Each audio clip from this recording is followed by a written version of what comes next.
Welcome to Tim's TV's blog of the night. It is Sunday, August 19th. Now, local radio, I've been talking about ticket sales are down for the University of Minnesota.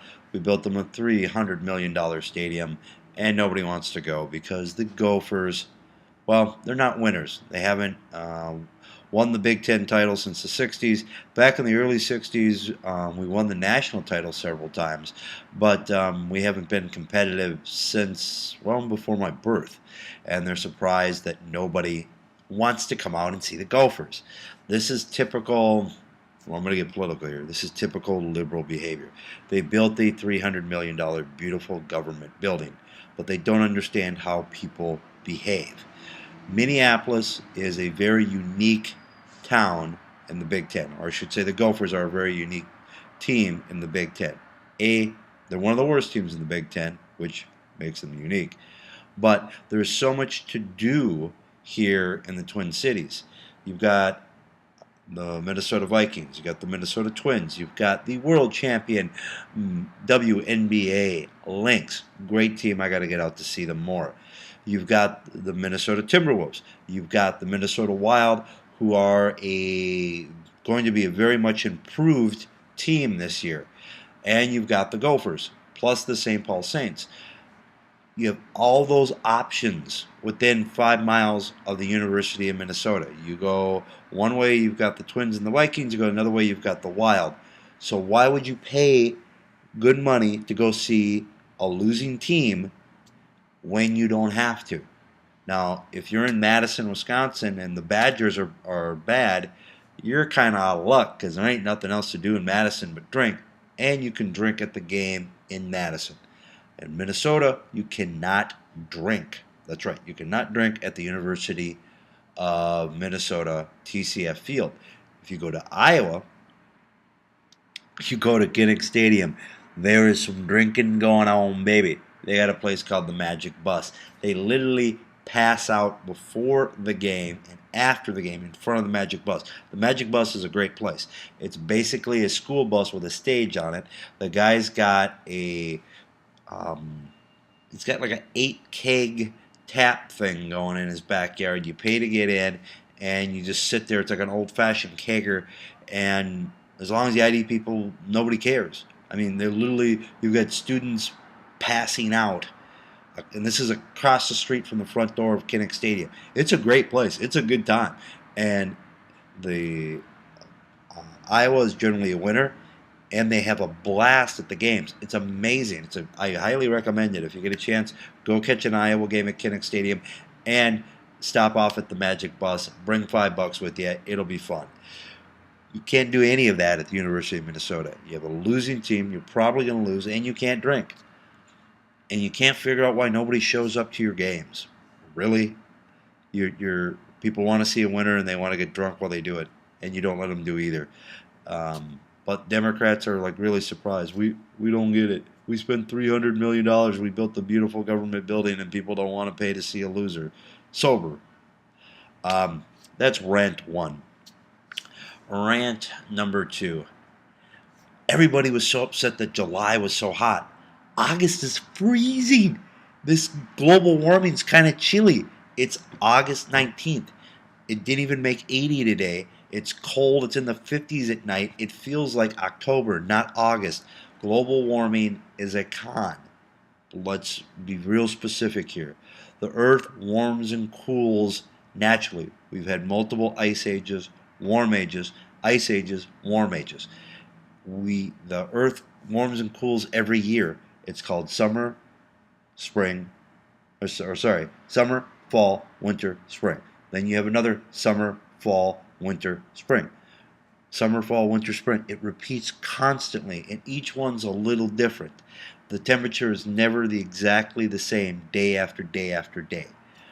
Part two, this is news for the environmentalists and the global warming scaredy cats, or the people that cry wolf all the time. The Earth's temperature is controlled by the sun, which is a gigantic hydrogen bomb at the center of our universe. And the energy output of the sun goes up and comes down and goes up and down constantly. We have solar flares that heat up. We have solar, they call them winters when you don't have as many solar flares, and the heat output of the sun varies. In addition, when the sun's burning hotter, it's heavier. That causes the Earth's orbit to come a little bit closer to the sun, magnifying the heat effect. When the energy output of the sun is a little less, its weight tends to be a little bit less, and the Earth moves farther out, and we get significantly colder. And the Earth's orbit wobbles around the sun constantly.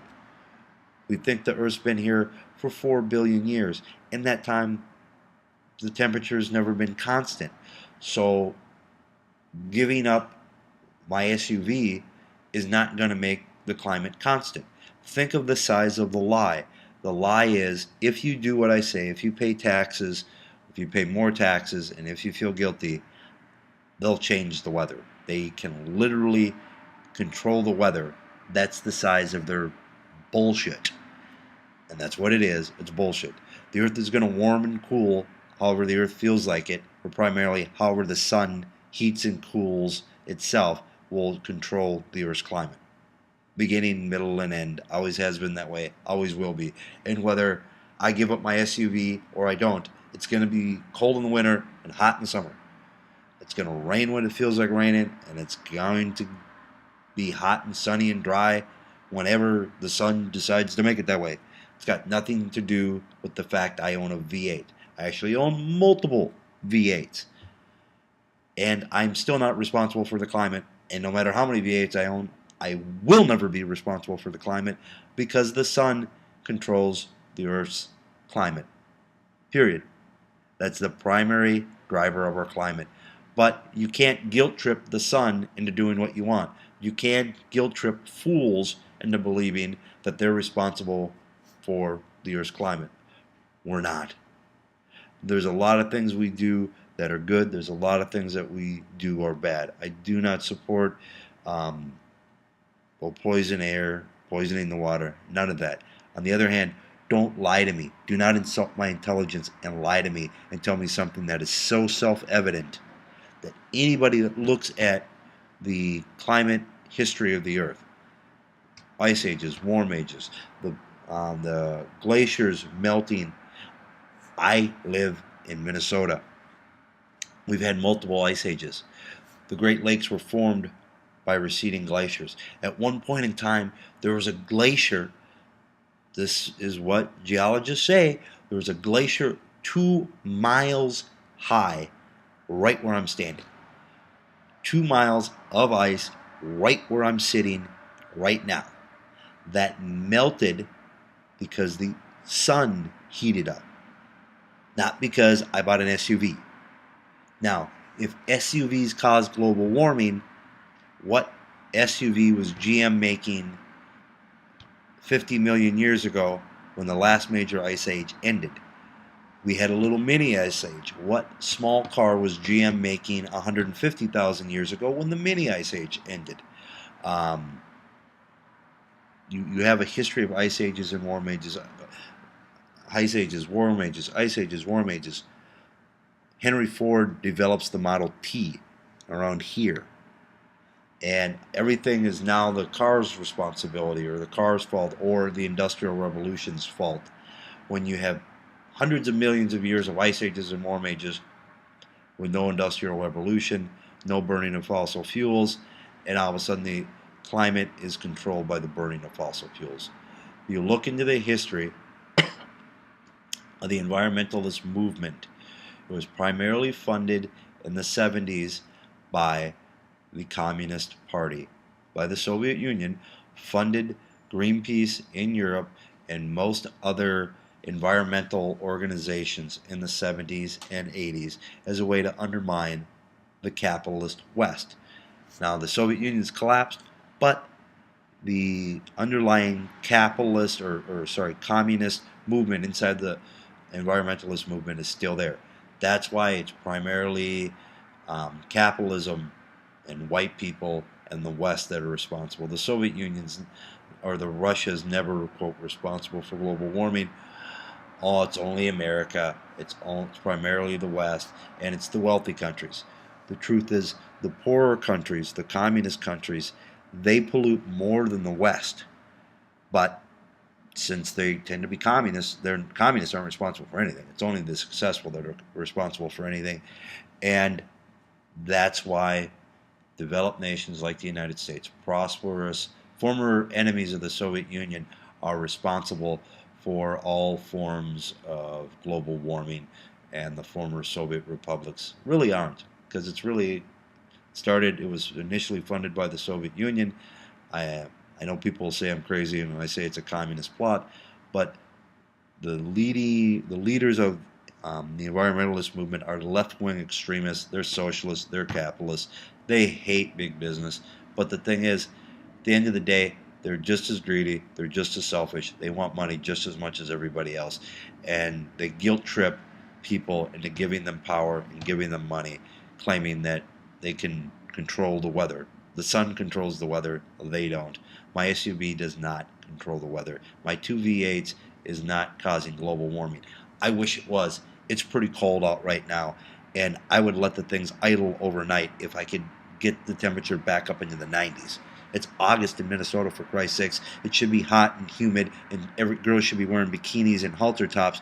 The truth is, it's cold and they've got sweaters on. It's August 19th. So that is the global warming rant of the day. If you have comments, please feel free to post them. If you have any opinions on my issues with the Minnesota Gophers, all I have to say is just win, baby. Gophers start winning. I love the Gophers. I just wish they'd win more, and I wish you could have a drink there. Outside of that, not that I care to get drunk at a game, not that I even care to drink at the game, but you got to win before anyone will even show up. So that's part of it. This has been the blog for Tim's TV, August 9th, 2012. Thank you very much. By the way, I also want to point out my Mr. Coffee machine broke. I went into Walmart over the weekend. I can't live without my coffee. You can tell the coffee stains on my teeth. I have to have coffee. I feel sorry for people that are around me if I don't have coffee. Mr. Coffee broke. Brought it back to Walmart. Walmart exchanged it for a brand new one. No questions asked, no receipt, no box, no nothing. Walked in, 10 minutes later, I walked out with a new Mr. Coffee. I was so happy. They had a George Foreman, the big Foreman grill, on sale. Picked that up as a thank you to corporate America, as a thank you to Walmart. I know they exploit foreigners, and they pass the savings on to me. I want to thank them for that, and I want to thank them for returning my broken Mr. Coffee. And I am on my third pot of coffee in about 12 hours, or 24. Can't tell. I'm really kind of mellow-ish. Well, I love coffee. So, it is 10 o'clock, and I'm just finishing up my third pot in 24 hours. So I really, really do like coffee. This is the Tim's TV post for August 19th, 2012. Thank you very much for tuning in, and please subscribe to my blog and my YouTube channel. Thank you.